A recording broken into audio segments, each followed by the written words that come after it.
Tapi Ibu Maliki ini kisah nyata, dan saya pernah bertemu keluarga ini, dan saya sangat menyayangi keluarga ini. Tinggal di daerah, sekarang jadi petani. Tadinya guru, Bu, punya anak di kampus, anaknya memutuskan untuk berhenti kuliah, untuk berbakti pada ibunya.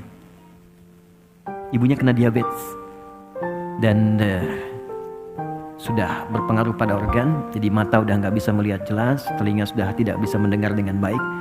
Anaknya merasa, kalau saya kuliah, ini biayanya akan ketarik ke kuliah.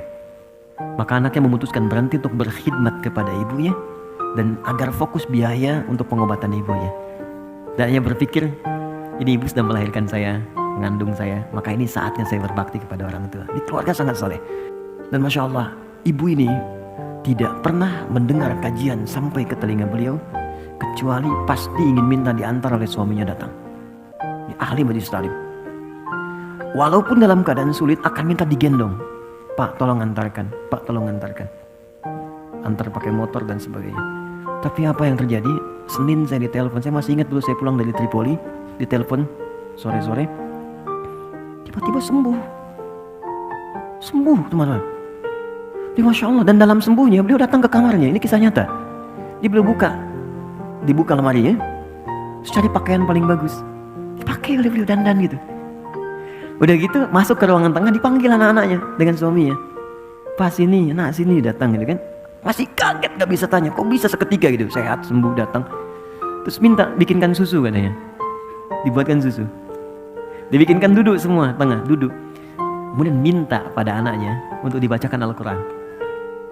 Nak coba baca Quran deh. Anaknya baca. Allahu Akbar, saat baca semua masih heran, masih menikmati bacaan. Tiba-tiba tangan yang menggenggam anak dan suami itu menjadi kaku. Ternyata saat dibacakan Quran itu beliau sudah pulang menghadap kepada Allah Subhanahu wa Ta'ala.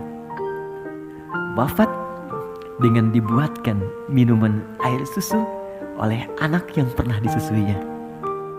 Dan wafat diantarkan dengan bacaan Al-Quran pada anak yang pernah dididiknya. Dan wafat dalam keadaan mengenakan pakaian terbaiknya yang paling halal yang ia miliki untuk menghadap Allah Subhanahu wa Ta'ala. Karena itu Allah katakan, kamu kenakan pakaian paling bagus ketika berjumpa denganku, karena itu mungkin saat terakhir engkau hidup di dunia menjadi hamba dariku.